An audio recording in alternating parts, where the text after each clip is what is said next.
we in? We're in. Hi, Cottage Grove. Can you hear me? Cottage Grove, can you hear? Cottage Grove? I think they're in like a... Maybe that's not Cottage Grove. Maybe that's a meeting. Okay. A man stood at the edge of a riverbank, and a scorpion asked him to cross the river. And he said, wait, you're a scorpion, you'd sting me. And basically with scorpions, the bigger the better in terms of your safety. The smaller ones tend to be more dangerous depending on where you are. I mean, at least in the tropics anyway. Not so much around here. Okay? So, he agreed to carry the scorpion across the river by swimming. And what happened is, of course, the scorpion stung him. He said, wait, you promised you weren't going to. And the scorpion said, you knew I was a scorpion. Here's the lesson. Life and society is not necessarily a level playing field. When we talk about level playing fields, I mean, they don't even really talk about level playing fields in sports. When they talk about it being a level playing field for real, that means that the field is firm. Wherever you step, it's not going to be a hole. There are not going to be any bumps or anything like that.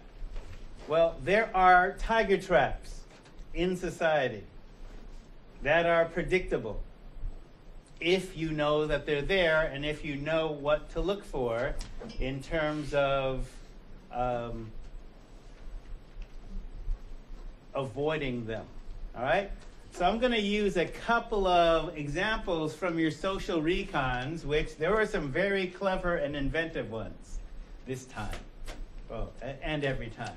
So I'm going to excerpt them, and generally speaking, when we talk about tiger traps, we're not going to call them tiger traps, we'll call them what they are, for sure. All right, so a little bit of housekeeping. So all assignments are 30 points unless otherwise indicated. I might take a while to enter them on Moodle. I'm still learning about the Moodle gradebook.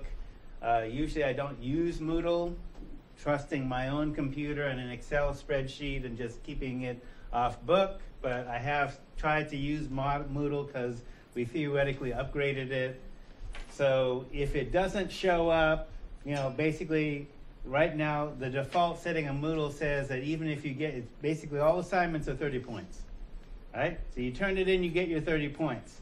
Ignore what the program says that says you got an F. That's stupid. The program isn't designed to look forward and say, oh, well, there are other assignments that haven't come in yet because I haven't gone in to set it up, because why would you set up a program that gives you an F when you turn in assignments on time? Who would do that? But, okay, that's why I never use Moodle. So, save those assignments if you did them electronically to prove that you did them. Also, remember your name, and remember to put your name on the assignment, too, even if you have it on an attachment, because I just click on the attachment, print it out, and ignore it. So if you, social recon, great job, who did this? So now I have to go back through 50 emails to match it again? No, let's not do that. Make sure that you have your name on your assignment in the file. And at some point, this will decide to work. All right, so until the machines decide they're working together, I'll just tell this story. Don't identify yourself if this is your social recon, okay? I'm going to make the assumption that the name is fictitious, okay? Because this guy has gone to school here, for sure, or is going to school here. Maybe not specifically, but this story is so familiar to me, it's, yeah. All right, so let's say Pat the homeless guy. So this is a social recon with prevention guerrilla implications. Pat the homeless guy. So I applaud you, but I obviously can't encourage you to make contact and endanger your personal safety if you decide to interview a homeless person. Generally, homeless people are not a danger to you unless there's a mental health issue, which, unless you're a pro, you may or may not be able to assess that. But I applaud the several people that actually interviewed homeless folks, because you need to understand when you had your own stereotypes blown, you can understand that none of us is farther away than 2 paychecks or a couple of house payments from being homeless. All right? Now, I didn't really get into the whole, what I call crash, which is basically talking about systemic discriminations, like I did in the ethnic studies class, though we do look at that within the addictions field as pros. But none of us is more than 2 house payments from being homeless, or 2 paychecks from starving. Now, we are in America, so there is lots of safety nets, theoretically, where they exist if you want to be creative and utilize them. So, Pat the homeless guy, 44-year-old white male, high school graduate, ACLA. That means he's an adult child of an alcoholic. All right? Quote, he had inherited his dad's drinking gene and had been a regular drinker since early teens. Got pregnant just before going into the Navy, so he couldn't go into the Navy. Got pregnant, got a job with his buddy in the local timber industry. Now, you should understand about how the timber industry works, or any industry. It's vertically integrated.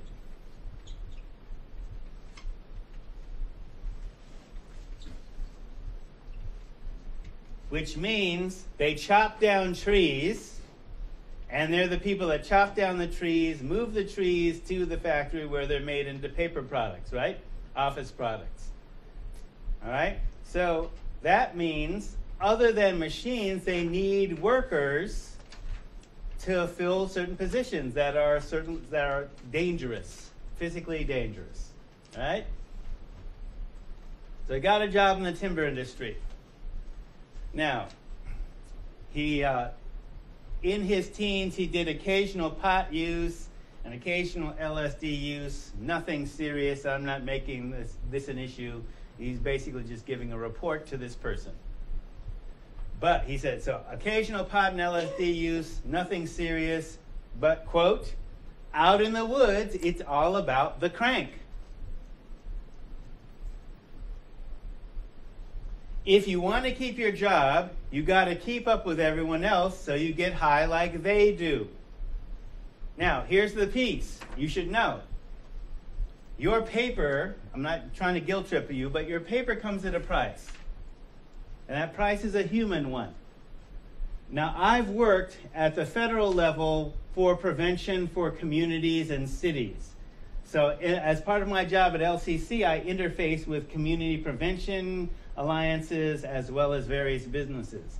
All the major Oregon businesses, that is U.S. Bank, every paper products company, which means it's the timber industry, they say they're a drug-free workplace. And they sign on to say they are a drug-free workplace and they have zero tolerance for drug use within their employee population, and they give money to schools and blah-de-blah-de-blah-de-blah-de-blah, whatever. Okay? Here's the reality. A reality is that it has become a norm that people will use in not just the timber industry, but especially in the timber industry, they will use on the job with the full knowledge of the foreman in front of the foreman. They're not taking bathroom breaks and shooting up. They are smoking and shooting right there.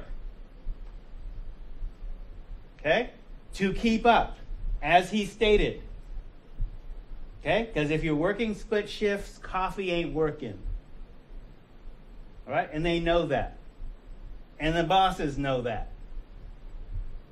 Now, I'm not saying anything that hasn't been experienced by lots of people. I just happen to be broadcasting this on educational television because I can, because I got academic freedom and I'm a drug counselor and that's my rep.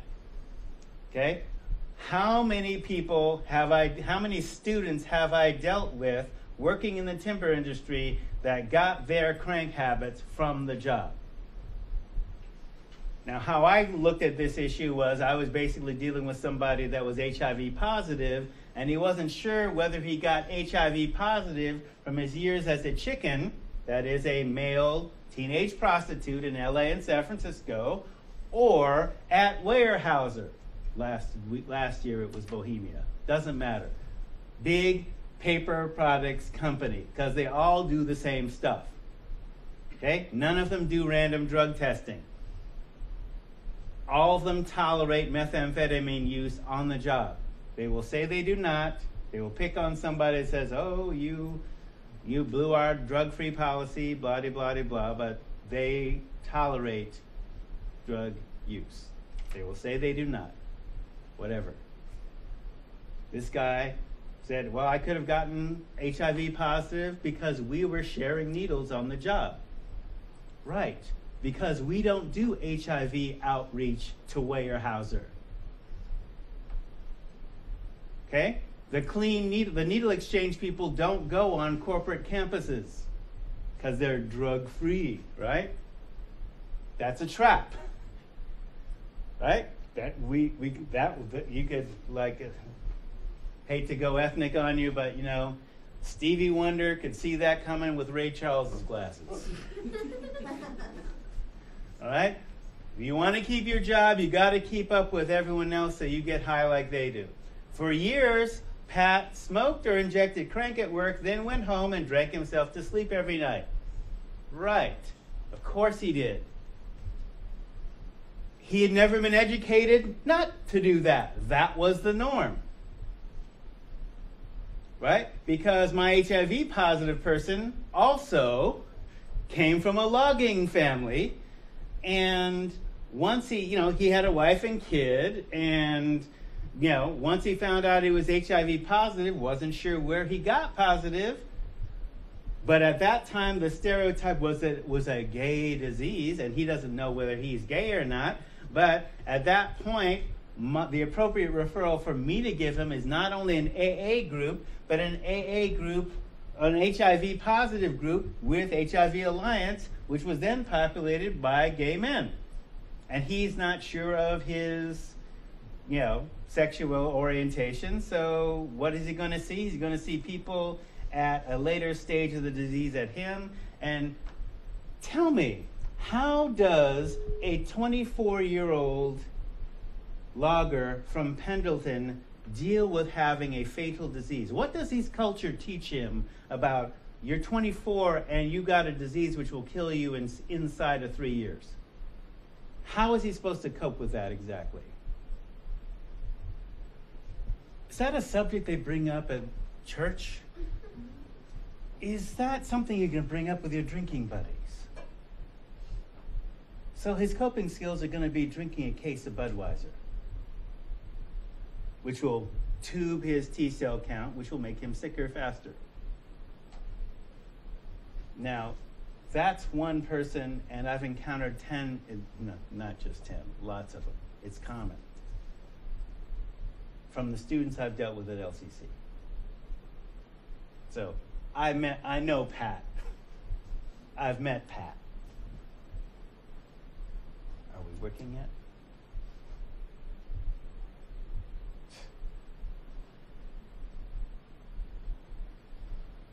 So, his wife didn't care as long as he was bringing home his paycheck every week. One day, he just got high in the crummy and was headed down a steep canyon where his crew was cutting. He was walking down a fallen tree with his saw and gear. He thinks he stubbed his toe and fell head over heels to the ground 6 feet below. And then, quote, ass over tea kettle till he hit a stump a lot farther down the hill. Broken back, concussion, broken collarbone, two broken ribs. Hospital said he had a blood alcohol level of 0.18. and that was from the night before, because he hadn't drunk a drop that day. Which meant, well, I'll show you what that means a little later. He also tested positive for meth, therefore he was fired, no workman's comp, no unemployment, lost the house, broke up with his wife. He's been unemployed and homeless ever since. So, you're civilians, okay? Maybe not so much concerned with the intervention points, but if you know people like this, you got to wonder, okay, what if this is my dad? What if this is my husband? What if this is, that's why this class. Because what happened to him is predictable. There are so many of them that it's like, okay, why aren't we intervening earlier in more places than this class, right? Why do we wait till, he's homeless? Who does outreach for them? I don't know whether he was a signer or a canner. I think he was a signer. All right, where do we intervene? So family, school, employers, community. Yes? So if you were counseling someone who was thinking of going into the logging industry, would you tell them not to, or to go in educated, or what advice would you give them? Well, telling people that there are traps ahead is part of the step of avoiding the traps. Now, then if they walk into it, then there's that. But I'd say I wouldn't counsel somebody against going into the logging industry, but I would say, look, here's what goes on. The corporate folks may say that it isn't, but that isn't the case, right? So they should have an employee assistance program or any number of things. But I haven't heard different, because I've heard a number of people talk about how they essentially were using on the job with the knowledge of the foreman and management.